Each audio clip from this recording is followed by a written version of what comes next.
पुरुषस्य हरेस्तत्र कृतानि च। 9वां स्कंद एक परमात्मा का माया वक्षस्थल है। ये 9वें स्कंद में ईशानु कथा है। ईश और अनु, ईश यानी ईश्वर, अनु यानी भक्त।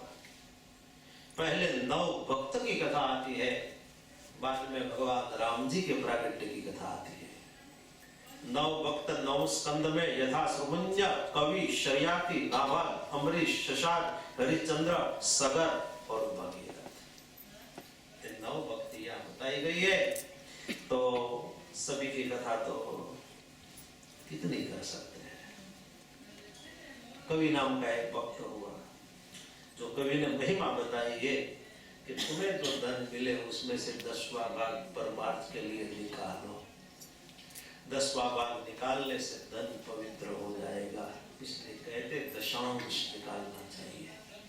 सहजानंद स्वामी, स्वामीनारायण भगवान ने तो शिक्षा पत्र में बताया है कि कलिकाल आगे बढ़ेगा ना तो लोग बहुत कंजूस हो जाएंगे, इसलिए कंजूस हो जाएंगे तो 10वां भाग नहीं निकाले, तो 10वां नहीं तो 20वां भाग तो निकालो, ऐसा शिक्षा पत्र में बताया है। 20वां तो निकालो, 5% तो दान करो। 100 पाउंड मिलता है तो उसमें से 5 पाउंड का, 5 पाउंड का दान करो।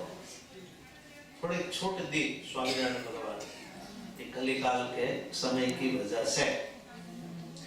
और यहाँ शर्याती की भी कथा है। शर्याती की जो बेटी है सुकन्या, च्यवन ऋषि के, उसकी आंख में 2 शूल भोग डाले। बाद में तो ऋषि जो रापड़ा था उसमें से एकदम बाहर निकाल गए।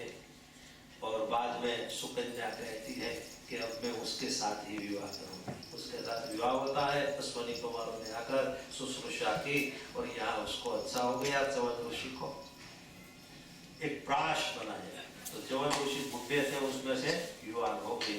तब से च्यवन प्राश आया है। च्यवन प्राश विंटर में खाने से, शियाला में खाइए तो तंदुरुस्त नहीं है। ऐसे शर्याती की कथा नाभाग की कथा की गई। नवग राजा का पुत्र है नाभाग। नाभाग गया था गुरुकुल में विद्या प्राप्त करने। नाभाग के बड़े बड़े भाई थे ना, वो सब भाइयों ने अपने पिताजी की मिल्कत का भाग ले लिया, सभी ने बंटवारा कर लिया, लेकिन नाभाग के लिए कुछ भी नहीं छोड़ा। जिसको कोई भाग न मिला उसका नाम है नाभाग। नाभाग विद्या प्राप्त करके आया तो उसके पिताजी के चरण में प्रणाम किया। नवग राजा ने कहा, बेटा तेरे सब बड़े भाइयों ने तो मिलकर ले ली, तेरे लिए मैं बचाऊं। नाभाग कहता है, कोई बात नहीं, मेरे पिताजी तो है मेरे साथ, मैं मेरे पिताजी की सेवा करूंगा। देखो, संपत्ति जो मांगे वो साधारण पुत्र है, लेकिन संस्कार जो मांगे वो असाधारण। पुत्र तो हुआ है, वो संस्कार मांगे, संपत्ति मांगे। अपने पिता की भाव से नाभाग ने सेवा की। एक बार नवग राजा खुश हुए और नाभाग को कहा कि बेटा आगे तू दक्षिण दिशा में जा। तो दक्षिण दिशा में आंगिरस ब्राह्मण यज्ञ कर रहे हैं, वो यज्ञ में जाकर तू ब्रह्म सूत्र के 2 श्लोक बोलना है। ब्राह्मण राजी होंगे, यज्ञ कुंड पर जो धन होगा ना वो नाभाग तुझे देंगे। नाभाग वहां ब्रह्म सूत्र का 2 श्लोक बोला। 2 श्लोक बोलने से ब्राह्मण सब राजी हो गए। यज्ञ कुंड पर जो धन था वो नाभाग को दिया। नाभाग धन लेके आता है। शंकर भगवान मार्ग में परीक्षा करते हैं, रुद्र के रूप में आए और कहा, नाभाग ये धन तेरा नहीं, ये धन मेरा है। यज्ञ कुंड पर जो धन होता है, धन शंकर भगवान का होता है, इसलिए मेरा। हमारे देश में एक मर्यादा होती है, शिवलिंग पर जो धन द्रव्य आती आता है ना, वो कोई नहीं उसको हजम कर सकते, पचा सकते, माफ करना मुझे, लेकिन ये सच। जहाँ शिव मंदिर है इंडिया में, तो वो जितना शिवलिंग पर धन आता है उसको महाराज सच बात कहता हूँ, झूठ नहीं कहूँगा, वो रखते हैं। लेकिन जब उसका कोई जंगम साधु आता है, बड़ा शिव भक्त जंगम साधु, उसको धन दिया जाता है, उसका ही वो अधिकारी है। दूसरा कोई खाएगा खत्म हो जाएगा। ये सब महिमा है भाई, इसके लिए कौन सी चीज चाहिए सब। नाभाग ने कह दिया, रुद्र देवता आपका धन है तो आप ले जाओ, मुझे नहीं चाहिए। तब शंकर भगवान प्रकट हो गए। ये शंकर भगवान का अवतार है, रुद्रेश्वर अवतार। शिव पुराण में भी ये कथा थी। शंकर भगवान ने कहा, नाभाग ये धन तू ले जा, ये धन कभी खत्म नहीं होगा, ये धन बढ़ता ही रहेगा, बढ़ता ही। धन क्या है, फूटशे नहीं, इसकी वृद्धि होती ही रहेगी। जा इस धन से तू अब योद्धाओं को एकत्रित कर, शस्त्र भी एकत्रित करके तेरे बेरी राजा है उसके सामने युद्ध कर और तेरा राज्य तू वापस प्राप्त कर ले। शंकर भगवान की कृपा से वो नाभाग गरीब था, उसमें से राजा हो गया। ऐसे नाभाग की, क्योंकि पितृ सेवा इसने की, पितृ सेवा की इतनी महिमा है। ये पितृ श्राद्ध का पर्व चल रहा है, इसलिए नाभाग की कथा है। आज मैं गया था प्रजापति भवन में, है? वहां से कुछ माताओं बहनों सब आई, वहां मैंने सत्संग कराया, सभी को आनंद आया, मुझे भी बहुत आनंद आया। तो मैंने देवशी भाई को कहा कि नेक्स्ट ईयर आओ तो 3 दिन का रखो। अरे महाराज जी 3 दिन का रखेंगे, अब तो कितना अच्छा बोलते हो, आपको कितना। मैंने कहा जो मांगे वो देंगे, आपको जो कथा चाहिए वो सुनाएंगे। तो मुझे बहुत आनंद आया, इसलिए मैं कहता हूँ मुझे बहुत खुशी हुई। प्रजापति हुई, मैंने कहा ये तो आप सब दक्ष महाराज प्रजापति वे उसके सब वंशज हो सब। बड़ा तो नाभाग पितृभक्ति की ये महिमा है। पितृ श्राद्ध चल रहा है, माता पिता की सेवा कर, ऐसा करो। बहनों को भी अपने सास ससुर की सेवा करनी चाहिए। लेकिन यहाँ तो क्या है, बेटा अलग हो जाता है, शादी हो जाती है तो मकान अलग ले लेता है और अलग ही हो जाता है। बेचारे बूढ़े घर में अकेले पड़े हैं और वो अकेला रहता है। और माँ बाप भी ऐसे सामने, तू अपना घर ले ले, घर लेने की छोड़ो बात, वो चला जाएगा। घर लेने की बात क्या करते हो, फिर नहीं आएगा तुम्हें देखने भी।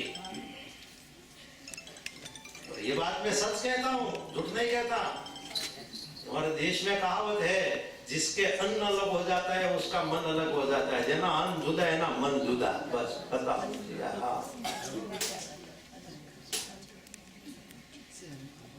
इसलिए साथ रहो, हो सके तो साथ रहने से सभी को लाभ है, सभी को, पुत्र को, पुत्रवधू को, बच्चों को, माँ बाप को, सभी को लाभ है। संयुक्त कुटुंब की भावना रखो। हम गरीबाई में भी हम साथ में रहेंगे, सुख आएगा तो भी साथ में रहेंगे। देखो मुसलमान भाई बहन सब साथ में रहते हैं, भोजन लेते हैं तो साथ में लेते हैं। एक बड़ा पात्र होता है, बड़ा पात्र के चारों बैठ जाते हैं, सब खाते हैं तो। इसलिए वो सब ये है और हम ऐसे अलग हो गए। वो सब एक, हम बिखर गए, अलग हो गए, क्योंकि हमें चाहिए नहीं साथ में रहना ना। माँ बाप भी कहते तो मकान ले ले, तो मकान की क्या करते हो, बीमार होके मर जाओगे तो पता भी नहीं लगा जाएगा। ये सच बात है, मेरी आदत है भाई, जो बोलता हूँ सच बोलने की आदत है कि जब टूट लगे तो माफ कर दो। लेकिन मैं कहते जाऊंगा, सच कह के जाऊंगा बस। हम तो हमारे फैमिली में रहते हैं भाई, हाँ। वो अच्छा लगता है, हम हमारी फैमिली है, हमारे घर में जो सब साथ है। अच्छा नहीं लगता घर में से कोई जाता है ना 2-4 दिन 5 दिन तो भी कहते जल्दी आ जाओ भाई, आप चले गए, अच्छा नहीं। देखो मैं डेली फोन करता हूँ घर में, तो वो भी सब कहते जल्दी कब आ रहे हो, जल्दी आ जाओ ना, अच्छा नहीं लगता है। ऐसा ये जीवन है, दुख में भी साथ में खाओ पियो, आनंद से रहो, ये तो मजा है। खाली पैसा को क्या करेंगे, है? धन का ढगला पड़ा रहेगा और मर जाएंगे, उसका कोई अर्थ नहीं। नाभाग ने पितृ भक्ति की तो राजा हो गया। एक भाई ने बड़ा मकान बनाया और मकान पर नाम रखा पितृकृपा। उसके घर मेहमान है, इतना बड़ा बंगला बनाया, 1 करोड़ का बंगला है, ऐसा बंगला, नाम भी अच्छा रखा पितृकृपा, अच्छी बात है। तेरे माता पिता कहाँ है? वो शाम हो गया, चुप हो गया। अरे बता तो सही, 5 बेडरूम वाला तूने मकान बनाया है, इतना बड़ा किचन, इतना में घूमते हो, कहाँ है तुम्हारे माता पिता? उसने कहा माफ करना, हमारे माता पिता तो ओल्ड पीपल होम में।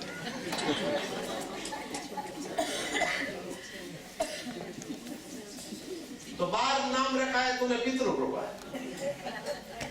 पर माता पिता को भेज दिया वर्ल्ड पीपल हो। एक काम करिए, नाम निकाल दे, नाम की प्लेट है ना, पितृ कृपा निकाल दे। और ये पितृ कृपा नाम रखना है ना, तो दोनों को वृद्धाश्रम में बुला के यहाँ घर में लाए, घर में दोनों को रख। माता पिता की सेवा तो भगवान की सेवा से भी बढ़िया है। माता पिता भगवान, कि भगवान राम ने, कृष्ण ने, सभी ने अपने माता पिता की सेवा की है भाई। श्रवण का पात्र देखो, पुंडलिक को देखो। पुंडलिक के घर में भगवान आए तो पुंडलिक ने कह दिया प्रभु आप वहां ही खड़े रहो, मैं मेरे माता पिता की सेवा कर रहा हूँ। उसकी चरण सेवा पूरी हो जाए, मेरे माता पिता सो जाए ना, बाद में आपको मैं बुलाऊंगा, वहां खड़े रहो। तो भगवान वहां ही खड़े रहे।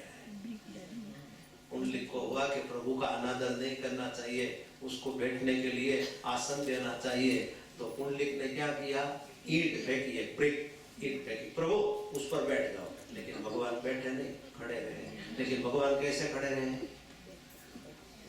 कैसे खड़े रहे? दोनों हाथ पीछे रखे। आज भी तुम पंढरपुर में जाओ तो भगवान विठलनाथ ऐसे खड़े हैं।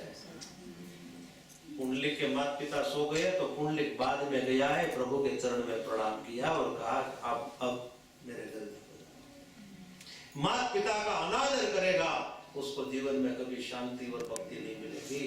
माता पिता को जो आदर करेगा उसके जीवन में ही सदा सदा के लिए शांति और भक्ति और सुख रहेगा। इसलिए बहनों को भी मैं कहता हूँ, अपने सास ससुर को दूसरे माँ बाप मान के उसकी सेवा करो। माता पिता है, बूढ़े हो गए हैं, बेचारे को पता नहीं क्या बोलना चाहिए क्या नहीं बोलना चाहिए, उससे गलती हो जाए तो भी उसको माफ कर दो, लेकिन उसकी सेवा करो। माता पिता की सेवा करो। मातृदेवो भव पितृदेवो भव, ये सीख ले लो। भागवत कथा तो रविवार को पूर्ण हो जाएगी, आप अपने घर चले जाएंगे, मैं भी यहाँ से दूसरी जगह चला जाऊंगा। भगवान ने चांस दिया तो दोबारा आऊंगा, बाकी जय सिया राम। लेकिन इतने सीख तो जरूर रखो। हाँ भैया, तो क्या कहते हैं कि भगवान ने लिखा होगा ना तो हम सब दोबारा मिलेंगे। मुझे तो आज एक बात ये कह दूं, मुझे याद आ गया, इसलिए टाइम है तो कोई चिंता नहीं। हमारे ट्रस्टी माननीय श्री अरुण भैया है, ठाकर सरने में ना, अरुण ठाकर जी, वो तो बहुत खुश हुए। 2 बार कथा सुनी ना उसने, तो कल मेरे साथ बैठे थे, मैं तो भोजन लिया था, बाद में कहा बैठो महाराज जी ऐसा करो, अगले साल भी ऐसी कथा यहाँ कर दो। मैं बहुत आनंद होता है कि इतनी अच्छी कथा, इतनी लोगों की भीड़, और आपके गुजराती सब भाई बहनों की इतनी भावना, सब भाव से कथा सुनते हैं। 3-3 घंटा ऐसे कथा होती है, अगले साल भी हो जाए।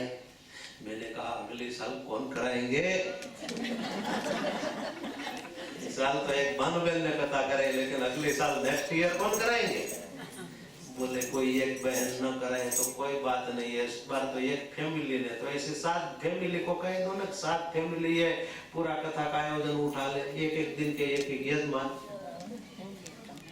ये हो सकता है 7 दिन के 7 यजमान हो जाए तो नेक्स्ट ईयर भी भागवत कथा ऐसी हो जाए। तो आप लोगों के दिल में ऐसी भावना आ जाए ना, ताली बजाने से नहीं चलेगा, जेब में हाथ डालना पड़ेगा।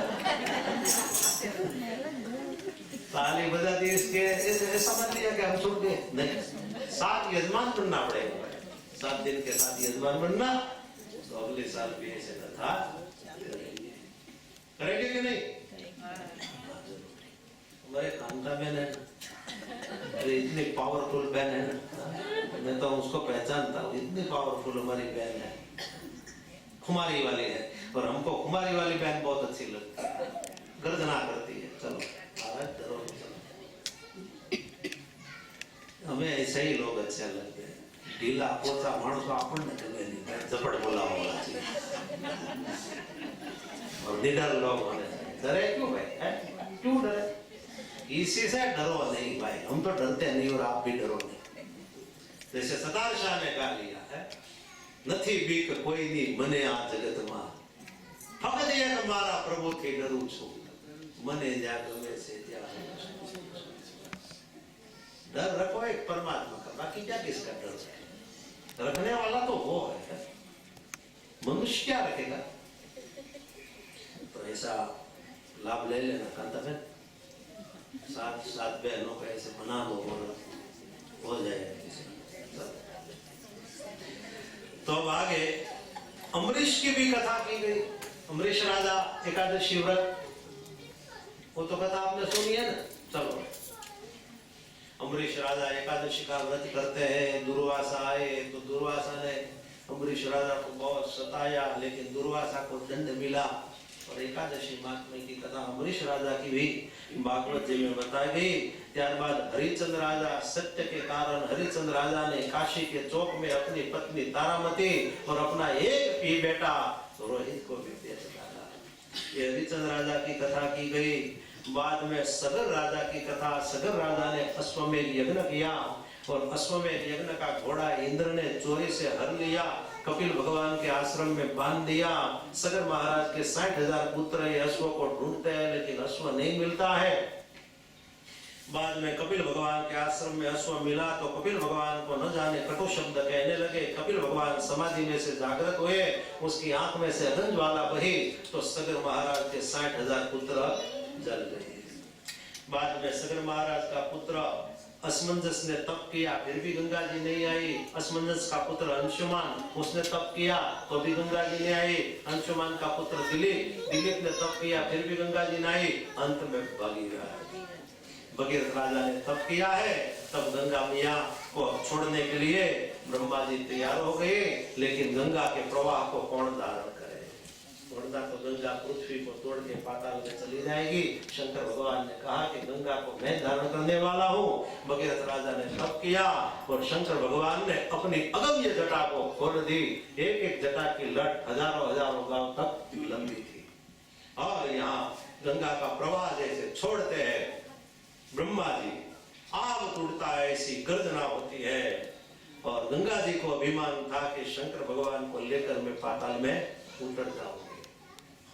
अंगे अभिमान ले आवे थी उतरी, अंगे अभिमान ले आवे थी उतरी, पड़ता जोरदार पानी जटा, गंगा जी अजवानी जटावा, गंगा जी अजवानी। अंगे अभिमान ले आवे थी उतरी, पड़ता जोरदार पानी जटा, गंगा जी अजवानी जटावा, गंगा जी। लेकिन गंगा मैया कहाँ छुप गई उसका पता नहीं लगा। शंकर भगवान ने जटा का मुकुट बांध दिया। थोड़े साल तक शंकर भगवान की जटा में रही। बाद में गंगा का अभिमान चला गया। शंकर भगवान को कहा मुझे छोड़ो। शंकर भगवान ने एक लट खोली, उसमें से गंगा का प्रवाह बहा, हिमालय में गौमुख में बहा। वहां से गंगा जी आगे बढ़ी। हरिद्वार प्रयाग गंगा सागर संगमे सगर महाराज के 60,000 पुत्रों की भस्म उसमें डाली और उसको मुक्ति मिल गई। बोले तेरी जटा में शिव जी, तेरी जटा में बैठी है गंगा।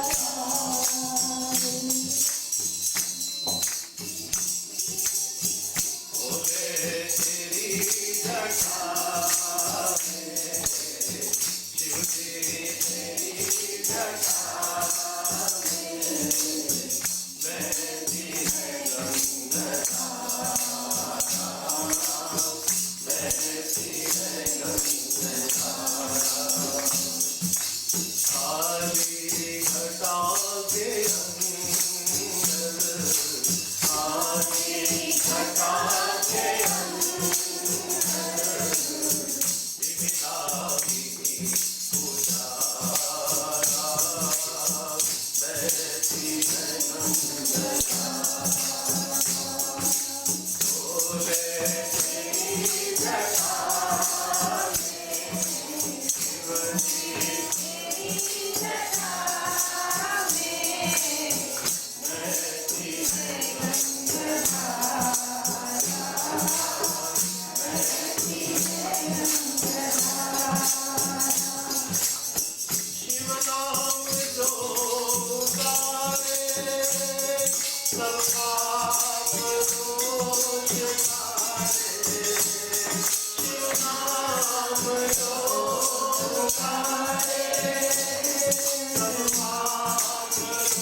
अब ये भगीरथ राजा के आगे वंश में खटवांग राजा हुए। खटवांग राजा के पुत्र दीर्घबाहु